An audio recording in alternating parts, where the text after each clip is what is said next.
Hello everyone, আসসালামু আলাইকুম। আমি শাকিল। আজকের এই পার্টিকুলার ভিডিওতে আমি মূলত ডেটা অ্যানালাইসিসের কমপ্লিট রোডম্যাপ নিয়ে আলোচনা করব এবং ডেটা অ্যানালাইসিস রিলেভেন্ট কী ধরনের জবগুলো আছে মার্কেটে সেগুলো নিয়েও আমি আলোচনা করব। ডেটা অ্যানালাইসিস বর্তমান সময়ে খুবই হাইপ একটা জব ফিল্ড বলা যায় এবং আপনি এই হাইপের সাথে তখনই তাল মিলিয়ে চলতে পারবেন যখন মার্কেট কি চাচ্ছে এবং আপনার মধ্যে কি আছে এটাকে ইকুয়াল বানাইতে পারবেন। ওকে, তো আমি বেশ কিছু আলোচনা করব, খুবই ইম্পর্টেন্ট এগুলা। তো আশা করি আপনারা এখান থেকে অনেক বেশি বেনিফিটেড হইতে পারবেন। ওকে, তো আপনি যদি ডেটা অ্যানালিস্ট হইতে চান বা বিআই অ্যানালিস্ট হইতে চান বা রিসার্চ ডেটা অ্যানালিস্ট হইতে চান, মানে ডেটা অ্যানালাইসিস রিলেভেন্ট আসলে অনেক ধরনের জব অ্যাভেলেবল। অনেকে দেখা যাচ্ছে যে জব পজিশন ওপেন করছে হইতেছে ডেটা অ্যানালাইসিস এক্সিকিউটিভ, তারপর হইতেছে বিআই অ্যানালিস্ট বা ডেটা অ্যানালিস্ট, কিন্তু আলটিমেটলি সব স্কিল হইতেছে data analysis relevant. Okay, so that আমি ডেটা অ্যানালাইসিসের যে স্কিল সেগুলো নিয়ে আলোচনা করব। তাহলে আপনি এই রিলেভেন্ট যত জব আছে সব কিছুতেই আপনি অ্যাপ্লাই করতে পারবেন। ওকে, তো সবার আগে বুঝি এই পজিশনটা আসলে কি বা ডেটা অ্যানালাইসিস রিলেভেন্ট আসলে কি ধরনের জব আছে। ওকে, তো সবার আগে যদি আমি বলি যে এরা আসলে কি কাজ করে, তো ডেটা অ্যানালিস্টের কাজ হইতেছে মূলত ডেটাকে অ্যানালাইসিস করা। ওকে, তো তারা অনেক ধরনের প্রেডিক্টিভ মডেলিং করে। প্রিভিয়াস অলরেডি আপনার কাছে যে ডাটা আছে সেই ডাটাকে অ্যানালাইসিস করে তারা আসলে একটা বিজনেস ডিসিশন দেয়। ওকে, তো আমি যদি একটা ছোট্ট এক্সাম্পল দিই যে ডেটা অ্যানালাইসিস মাইন্ডসেট জিনিসটা কি আসলে। তো মাইন্ডসেট হলো এমন একটা বিষয় যে আপনি পুঙ্খানুপুঙ্খভাবে ডেটাকে দেখে অ্যানালাইসিস করে তার উপর বেচ করে আপনি একটা ডিসিশন জানাবেন। তো ডেটা অ্যানালাইসিসের মাইন্ডসেট কিভাবে আমরা তৈরি করতে পারি, এটা আসে মেইনলি অভিজ্ঞতা থেকে এবং বিভিন্ন রকমের বিজনেস ইউজ কেস আপনি যখন সলিউশন করবেন, বিজনেস ডাটা নিয়ে কাজ করবেন, বিভিন্ন রকমের প্রজেক্ট করবেন এবং একই সাথে যখন আপনার স্ট্যাটিস্টিক্যাল নলেজ অনেক বেশি থাকবে, এই জিনিসটা অটোমেটিক্যালি আপনার ভেতরে গ্রো করবে। ওকে, তো এই রিলেভেন্টে যদি আমি একটা এক্সাম্পল দিই, ধরেন একটা ছেলে সে পরীক্ষায় খারাপ করছে, তো একজন নর্মাল মানুষ কি বলবে যে সেই ছেলেটা পড়ে না, তাই না? এটাই। বাট একজন ডেটা অ্যানালিস্ট সে কি করবে? সে এভাবে চিন্তা করবে না যে সে আসলে পড়ে না জন্য সে রেজাল্টটা খারাপ করছে। সে তার প্রিভিয়াস যে হিস্ট্রি সেই হিস্ট্রিগুলো চেক করবে। কিভাবে? যে সে প্রিভিয়াসলি আসলে ওই স্কুলে কতগুলো কুইজ হয়েছে, সেই কুইজগুলোতে সে কেমন করছে, সে রেগুলার স্কুলে আসে কিনা, আসলে সে কতক্ষণ থাকে, বা তার কোন ফ্রেন্ডদের সাথে সে চলে, বা যে ফ্রেন্ডের সাথে চলে তাদের রেজাল্টের কি অবস্থা। এভাবে সে বিভিন্ন জিনিস, সে বিভিন্ন ফ্যাক্টর অ্যানালাইসিস করার মাধ্যমে সে অ্যাকচুয়ালি বোঝার চেষ্টা করবে যে অ্যাকচুয়ালি এই ছেলেটা যে রেজাল্ট খারাপ করছে, রেজাল্ট খারাপ করার অ্যাকচুয়াল কারণটা কি। কারণ আপনি এন্ড অফ দ্য ডে কোনো না কোনো একটা কোম্পানিতে কাজ করবেন এবং সেই কোম্পানির অবশ্যই বিজনেসে আপনার ডিসিশনটা এফেক্ট করবে। সো আপনি যদি অ্যাকচুয়াল প্রবলেমটাকে ফাইন্ড আউট করতে না পারেন তাহলে আপনি কি সলিউশন দেবেন, তাই না? ডেটা অ্যানালাইসিস করার রিজনটা কি? রিজনটা হইতেছে যে আপনি তার ডেটার উপর বেচ করে আপনি একটা সলিউশন প্রোভাইড করবেন। ওকে, এবং সামটাইমস আপনি অনেক টাইপের প্রেডিক্টিভ কাজ করবেন যে আচ্ছা এখন এই অবস্থা বা প্রিভিয়াস হিস্ট্রি হচ্ছে আমার এরকম, তো তো নেক্সট ইয়ার এরকম হইতে পারে। তো যদি এরকম হয় তাহলে সেক্ষেত্রে আমাদের করণীয় কি হবে। তো এরকম আরেকটা এক্সাম্পল হইতে পারে যে ধরেন আপনার কাছে একটা সুপার শপ আছে, তো বা অনলাইন শপই ধরেন, সেক্ষেত্রে হঠাৎ করে সেল কমে গেল, মানে কেন হইলো, কেন সেল কমলো। হ্যাঁ, এটাকে আপনি যদি ফাইন্ড আউট করতে চান অবশ্যই একজন ডেটা অ্যানালিস্টের কি কাজ হবে? কাজ হবে যে প্রিভিয়াসলি আসলে আমার যে টার্গেটেড কাস্টমাররা ছিল তারা কিভাবে আসছে আমার এখানে, তারা কি পেইড রিসোর্সের মাধ্যমে আসছে, কোনো অ্যাডের মাধ্যমে আসছে, নাকি তারা অর্গানিকভাবে আসছে, এবং যদি তারা অ্যাডের মাধ্যমে আসে তাহলে তারা কোন প্ল্যাটফর্মের মাধ্যমে আসছে। হ্যাঁ, এরকম অনেক ফ্যাক্টর আছে। হ্যাঁ, এবং বর্তমান আমি যে প্রোডাক্ট নিয়ে কাজ করতেছি, আমার কম্পিটিটর কারা, তারা কি করতেছে। ওকে, সো অনেক কিছু অ্যানালাইসিস করার বিষয় আছে। তো এই মাইন্ডসেটগুলো অটোমেটিক্যালি তৈরি হয়ে যাবে। ওকে, তো এই কাজগুলো করতে গেলে আপনাদের বেশ কিছু স্কিল লাগে। তার আগে আমি বলি যে দেখেন, আপনি ডেটা অ্যানালিস্ট বা বিজনেস অ্যানালাইসিস বা ডেটা অ্যানালাইসিস রিলেভেন্ট যে ফিল্ডেই কাজ করেন না কেন, আপনার সবার আগে যেটা লাগবে সেটা হচ্ছে স্ট্যাটিস্টিক্যাল নলেজ। এটা খুবই ইম্পর্টেন্ট। এবং তারপরে কিছু টুল লাগবে, সেই টুলগুলো নিয়ে আমি আলোচনা করব। এটা আমার কথাগুলো আপনার অনেক সময় মনে হইতে পারে যে আমি হয়তো বা অনেক বেশি কিছু শিখতে বলতেছি, কিন্তু যদি আপনি বর্তমান সময়ের অনেক জবকে গ্রাফ করতে চান, অনেক জব মিনস আমি বুঝিয়ে দিচ্ছি যে ধরেন মার্কেটে 100টা জব পোস্ট করা হয়েছে, সেক্ষেত্রে আপনার কাছে মিনিমাম অ্যাটলিস্ট 60 to 70% জবে তো অ্যাপ্লাই করার ক্যাপাসিটি থাকতে হবে, তাই না? কারণ জব এনভায়রনমেন্টে আসলে এক এক কোম্পানি এক এক রকমের টুল নিয়ে কাজ করে, এক এক ধরনের ল্যাঙ্গুয়েজ নিয়ে কাজ করে, এক এক এনভায়রনমেন্টে কাজ করে। তো আমি সবসময় যে সাজেশনটা দিই, যাতে করে আপনি ম্যাক্সিমাম জবে অ্যাপ্লাই করতে পারেন। ওকে, আমি একটা এক্সাম্পল দিই। ধরেন ডেটা অ্যানালিস্ট হায়ার করতেছে একটা কোম্পানি, সেই কোম্পানিটা রিসার্চ বেসড কাজ করে। তো তারা শুধুমাত্র একটা স্কিল দিয়ে রাখছে, সেটা হচ্ছে আর ল্যাঙ্গুয়েজ এবং আর এর যে লাইব্রেরি সেইগুলা, এবং স্ট্যাটা SPSS দিয়ে রাখছে। তো একজন, আমি শিওর যারা ডেটা অ্যানালাইসিস শিখতেছেন বা ডেটা অ্যানালিস্ট হইতে চান, এদের আমি যদি একটা জাস্ট নর্মাল একটা জরিপ করি, সেক্ষেত্রে দেখা যাবে যে 90% থেকে 80% মানুষ আর ল্যাঙ্গুয়েজ জানে না। তারপর হইতেছে যে স্ট্যাটা বা SPSS কিভাবে কাজ করে, টুলগুলো নিয়ে কিভাবে কাজ করতে হয় সেটাও জানে না। তো তাহলে আপনি এই জবগুলোতে অ্যাপ্লাই করতে পারবেন না, পারবেন না। তো এরকম অনেক জব হয়। তো আমি ওভারঅল একটা সবকিছু সিনারিও কনসিডার করে একটা রোডম্যাপ তৈরি করছি, যে এই রোডম্যাপটা যদি আপনি ফলো করেন, তাহলে আপনারা মোস্ট জবকে গ্র্যাব করতে পারবেন। মানে অ্যাটলিস্ট 70 to 80% যে জবগুলো পোস্ট হয়, সেই জবগুলোর সাথে আপনার স্কিল ম্যাচ করবে ইনশাআল্লাহ। ওকে, তো আমি একটু আপনাদের সাথে শেয়ার করি সবার শুরুতে কি লাগবে। সবার শুরুতে লাগবে হইতেছে স্ট্যাটিস্টিক্যাল নলেজ, সেটা অফকোর্স আপনাদের তৈরি করতে হবে, এটা নিয়ে কোনো কনসিডারেশন নাই।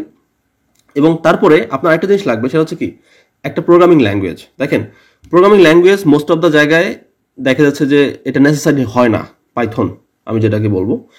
তো কেন নেসেসারি হয় না? কারণ অনেক কোম্পানি আছে তারা শুধুমাত্র টুল নিয়ে কাজ করে, যেমন পাওয়ার বিআই নিয়ে কাজ করে বা এক্সেল ট্যাবলো নিয়ে কাজ করে, তো তারা ল্যাঙ্গুয়েজ নিয়ে কাজ করে না। কিন্তু যদি থাকে তাহলে সুবিধাটা কি পাবেন, সেটা হচ্ছে যে অনেক কোম্পানি আবার কাজ করে। তার মানে কি, যারা কাজ করে না সেখানেও আপনি অ্যাপ্লাই করতে পারবেন, যারা কাজ করে সেখানেও আপনি পাবেন। এবং আপনি এরকম যদি 5 জন মানুষ থাকে যারা অ্যাপ্লাই করছে সেম স্কিল নিয়ে, কিন্তু আপনার কাছে একটা স্কিল বেশি আছে, সেটা হচ্ছে প্রোগ্রামিং ল্যাঙ্গুয়েজ, পাইথন আপনি খুব ভালো জানেন এবং পাইথন রিলেভেন্ট আপনার কিছু প্রজেক্টও আছে, তাহলে অফকোর্স ওই 5 জনের মধ্যে আপনি সব থেকে হায়ার প্রায়োরিটি পাবেন এবং আপনি প্রিভিলেজ পাবেন, যে মানে আপনার জব হওয়ার চান্সটা বেড়ে যাবে। সো যত বেশি স্কিল ডেভেলপ করা যায়, এবং নট অনলি দ্যাট, আপনি যখন অনেক বেশি স্কিল জানবেন তখন আপনি মাল্টিপল জবে অ্যাপ্লাই করতে পারবেন, এবং শুধুমাত্র ডাটা অ্যানালিস্ট না, সেক্ষেত্রে আপনি ডেটা সায়েন্টিস্ট হিসেবে জবের জন্য অ্যাপ্লাই করতে পারবেন। আমি স্টেপ বাই স্টেপ আসতেছি। So that Python is very important. এবং আমি যদি টুলগুলোর কথা বলি, যেমন এক্সেল আছে। এক্সেল আমরা কেন ইউজ করি? এক্সেল আমরা ইউজ করি হইতেছে যে ধরেন আপনার ছোট ডাটা সেট, এবং একই সাথে, কারণ এক্সেলের অবশ্যই লিমিটেশন আছে, নট অনলি এক্সেল, পাওয়ার বিআইতেও লিমিটেশন আছে, কারণ আপনি যদি অনেক বড় ডাটা সেট নিয়ে কাজ করতে চান সেক্ষেত্রে ক্র্যাশ করবে। ওকে, সো আপনি যদি কুইক কাজ করতে চান, সো ছোট ডাটা সেট নিয়ে কাজ করতে চান, সেক্ষেত্রে অফকোর্স এক্সেল ইজ গুড, পাওয়ার বিআই ইজ অলসো গুড। পাওয়ার বিআই অফকোর্স খুবই হ্যান্ডি টুল, অফকোর্স এতে কোনো সন্দেহ নাই। বাট কিছু কাজ আছে যে কাজগুলো পাওয়ার বিআইতে আপনি করতে পারবেন না, আপনার ল্যাঙ্গুয়েজ লাগবে, প্রোগ্রামিং ল্যাঙ্গুয়েজ লাগবে। ওকে, আপনাদের এরকম অনেক ধরনের কাজ করা লাগতে পারে, যেমন ধরেন টাইম সিরিজ ডাটা নিয়ে ডিল করা লাগতে পারে, তারপর স্ট্যাটিস্টিক্যাল মেশিন লার্নিং মডেল নিয়ে কাজ করা লাগতে পারে, যেমন রিগ্রেশন অ্যানালাইসিস থেকে শুরু করে এই ধরনের কাজ করা লাগতে পারে, রিয়েল লাইফ ডেটাকে প্রি প্রসেসিং করা, হ্যাঁ, তারপর বিভিন্ন রকমের স্ট্যাটিস্টিক্যাল অ্যানালাইসিস করা। এই কাজগুলোর জন্য আপনার অফকোর্স একটা ল্যাঙ্গুয়েজ লাগবে, এবং সেটা পাইথন হইতেছে মানে ওয়ান অফ দেম। আপনি আর ল্যাঙ্গুয়েজ দিয়েও করতে পারেন, বাট পাইথন অফকোর্স ভালো, কারণ আপনি যদি ক্যারিয়ারে ভালো করতে চান আপনার পাইথনের বিকল্প নাই, পাইথন মাস্ট আপনার লাগবেই। ওকে, সো দ্যাট আমি সবাইকে প্রিফার করবো অফকোর্স পাইথনটা ভালোভাবে শেখার জন্য। এবং নট অনলি দ্যাট, পাইথনের যে লাইব্রেরিগুলো আছে, যেমন নামপাই, পান্ডাস, তারপর হইতেছে কিছু চমৎকার লাইব্রেরি আছে, যেমন ম্যাটপ্লটলিব আছে, প্লটলি আছে, হ্যাঁ, এগুলা শিখবেন আপনারা। এই লিস্টগুলো এখানে দেয়া আছে, আপনারা এগুলো দেখবেন, পড়লেই বুঝতে পারবেন। ওকে, এই লিঙ্কটা আমি ভিডিও ডেসক্রিপশনে দিয়ে দেবো, আপনারা এখান থেকে দেখে নেবেন। তারপরে আর কি লাগতে পারে? আর ল্যাঙ্গুয়েজটা আসলে অপশনাল কেন রাখছি, কারণ সবাই যদি শিখতে না চান সমস্যা নাই, বাট যদি আপনার হাতে সময় থাকে তাহলে শিখবেন। এবং আর ল্যাঙ্গুয়েজ শেখার সব থেকে যেটা ভালো উপায়, সেটা হইতেছে যে আপনি যখন স্ট্যাটিস্টিক্স শিখবেন, স্ট্যাটিস্টিক্সের যে টপিকগুলো বা টার্মগুলো, সেগুলো আপনি আর ল্যাঙ্গুয়েজ দিয়ে আপনি ইমপ্লিমেন্ট করেন। ওকে, এবং সেক্ষেত্রে যেটা হবে, একই সাথে আপনার স্ট্যাটিস্টিক্সের নলেজগুলো তৈরি হয়ে যাবে, স্ট্যাটিস্টিক্যাল মাইন্ডসেট তৈরি হয়ে যাবে, এবং আপনার একটা ল্যাঙ্গুয়েজও শেখা হয়ে গেল। ওকে, এবং এর জন্য আমাদের কিন্তু একটা পেইড কোর্স ফ্রি করে দেওয়া আছে। আপনি যদি এইখানে আসেন দেখতে পারবেন একটা পেইড কোর্স ফ্রি, টোটাল 22টা ক্লাস আছে এখানে, এবং টোটাল যদি আপনি ক্লাসের ডিউরেশন দেখেন, তাহলে 22টা ক্লাসে টোটাল ডিউরেশন অলমোস্ট 35 ঘন্টার মতো হবে। আপনি যদি এই 35 ঘন্টা টাইম স্পেন্ড করতে পারেন, আপনি স্ট্যাটিস্টিক্সের কনসেপ্টগুলো আপনি শিখে ফেলতে পারতেছেন, এবং একই সাথে আপনি আর ল্যাঙ্গুয়েজও শিখে ফেলতে পারতেছেন। Of course it is good. এবং এটা করলে, এটা শেষ করলে আপনার স্ট্যাটিস্টিক্স আলাদাভাবে শেখার দরকার নেই, এগুলো আলাদাভাবে শেখার দরকার নেই। ওকে, তারপরে আপনার কি লাগবে? আপনার লাগবে হচ্ছে এক্সেলের খুব ভালো একটা নলেজ লাগবে। তার কারণ সবসময় যে আপনি অনেক বড় বড় ডাটা সেট নিয়ে কাজ করবেন এমনটা না। মোস্ট অফ দ্য কেসেস আপনাকে দেখা যাচ্ছে যে মিডিয়াম স্কেল বা ছোট ডাটা সেট নিয়ে কাজ করা লাগবে, হয়তো কয়েক হাজার রেকর্ড আছে আপনার কাছে। হ্যাঁ, তো সেক্ষেত্রে of course Excel is good choice. তারপর আপনার লাগবে পাওয়ার বিআই। ওকে, এখন পাওয়ার বিআই, ট্যাবলো, তারপর হইতেছে ডাটা স্টুডিও, এগুলোর মধ্যে অনেক জায়গায় দেখা যাচ্ছে যে আপনার মানে অনেক ধরনের মতবিরোধ আছে যে বিভিন্ন কোম্পানিতে পাওয়ার বিআই লাগে, আবার কেউ বলতেছে যে না ভাই আমার কোম্পানিতে তো ট্যাবলো লাগে, আবার কেউ বলবে যে না আমাদের গুগল ডাটা স্টুডিও দিয়ে কাজ করি। তো দেখেন এটা আসলে এক একটা কোম্পানি এনভায়রনমেন্ট এক এক রকম, বাট মোস্ট কমন যে টুল সেগুলো হচ্ছে পাওয়ার বিআই এবং ট্যাবলো। এটা আপনি বাংলাদেশে বলেন, আপনি ইউরোপে বলেন, জার্মানিতে বলেন বা ইউএসএ তে বলেন, মোস্ট অফ দ্য জায়গায় দেখবেন যে পাওয়ার বিআই অথবা ট্যাবলো ইউজ করে। এখন বিষয় হইতেছে যদি আপনি পাওয়ার বিআই শিখেন তাহলে আপনি ধরেন আমার যেটা রিসার্চ, সেই রিসার্চ হইতেছে আপনি 1% হলেও বেশি বেনিফিট পাবেন, মানে বেশি জব পাবেন, জবের পোস্ট পাবেন যেখানে পাওয়ার বিআই চায়। তো পাওয়ার বিআই জনপ্রিয়তা এখন পর্যন্ত আমার কাছে মনে হয় যে বেশ ভালো, এবং ট্যাবলো বা আদার্স যে প্ল্যাটফর্মগুলো আছে, টুলগুলো আছে তাদের থেকে বেটার। এবং আপনি পাওয়ার বিআই শিখলে যে ট্যাবলো শিখতে সময় লাগবে তা না। আপনি যদি পাওয়ার বিআইটা খুব ভালোভাবে শিখেন, আপনার যদি 1 মাস সময় লাগে ভালোভাবে শিখতে, আপনি পরবর্তীতে 1 সপ্তাহ লাগবে না ট্যাবলো খুব ভালোভাবে শিখে প্রজেক্ট করতে। ওকে, বা একটা যদি আপনি টুল ভালোভাবে শিখে যান, অন্যান্য টুল যে কোনো টুল আপনি শিখতে খুব বেশি সময় লাগবে না। ওকে, প্রোগ্রামিং ল্যাঙ্গুয়েজের মতোই, প্রোগ্রামিং ল্যাঙ্গুয়েজ যেমন একটা শিখলে আর বাকি ল্যাঙ্গুয়েজের কনসেপ্টগুলো অলমোস্ট একই রকম, শিখতে সময় লাগে না, শুধু সিনট্যাক্সগুলো আপনাকে বুঝতে হয়, এখানেও ঠিক সেম। ওকে, তো আমি বলবো আপনার যদি সময় থাকে হাতে, আপনি পাওয়ার বিআইটা আগে শিখবেন, তারপর আপনি ট্যাবলো দিয়ে অ্যাটলিস্ট 1-2টা প্রজেক্ট করবেন, ট্যাবলো ডাটা স্টুডিও চেষ্টা করবেন আর কি করার জন্য। এতে করে আপনার অপশন বাড়বে। ওকে, আমি সবসময় অপশন বাড়ার পক্ষে। অপশনকে আপনি যত ন্যারো করবেন ততই বেশি আপনার সামনে হতাশা কাজ করবে।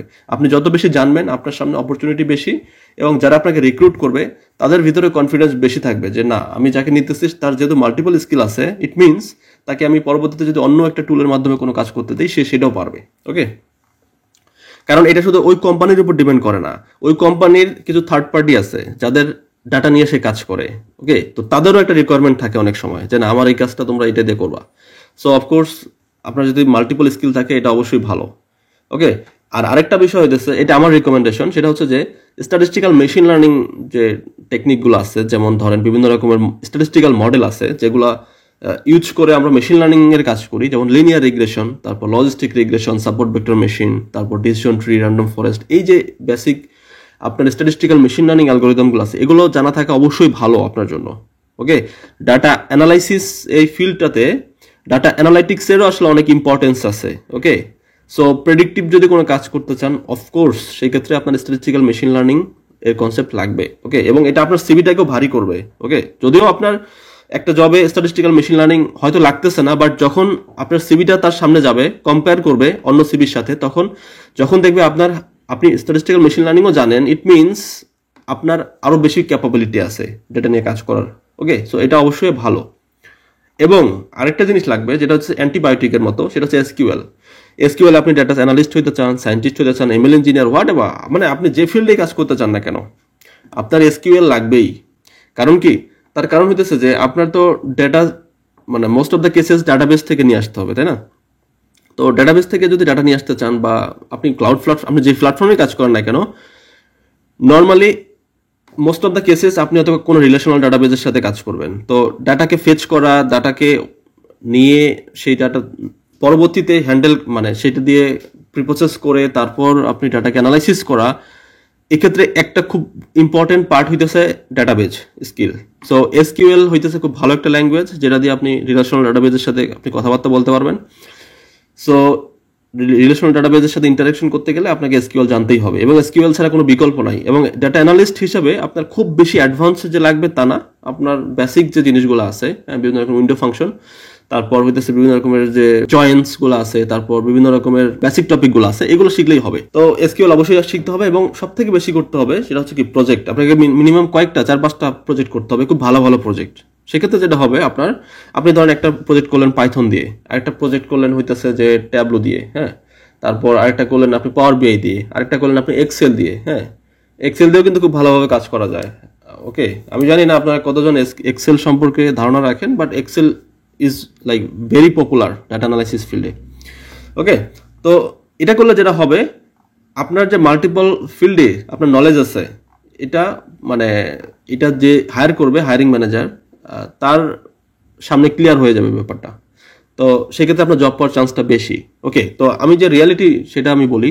বর্তমান বাংলাদেশে যেটা হচ্ছে যে মানুষ যে কাজটা করে, যে ধরেন ইউটিউবের ভিডিও দেখে একটা দুইটা শুধুমাত্র পাওয়ার বিআই এর একটা প্রজেক্ট করলো, শেষ মনে হচ্ছে যে সে শিখে ফেলছে, সে ডাটা অ্যানালিস্ট জব পাওয়ার যোগ্য। সো সে যখন অ্যাপ্লাই করে তার হয়তো ইন্টারভিউ কলও আসে না, তো তখন সে মনে করে ডাটা অ্যানালিস্ট জব নাই। বিষয়টা এরকম না। যারা হায়ার করে তারা বলে আমার কি অভিজ্ঞ লোক লাগবে, কিন্তু অভিজ্ঞ লোক নাই।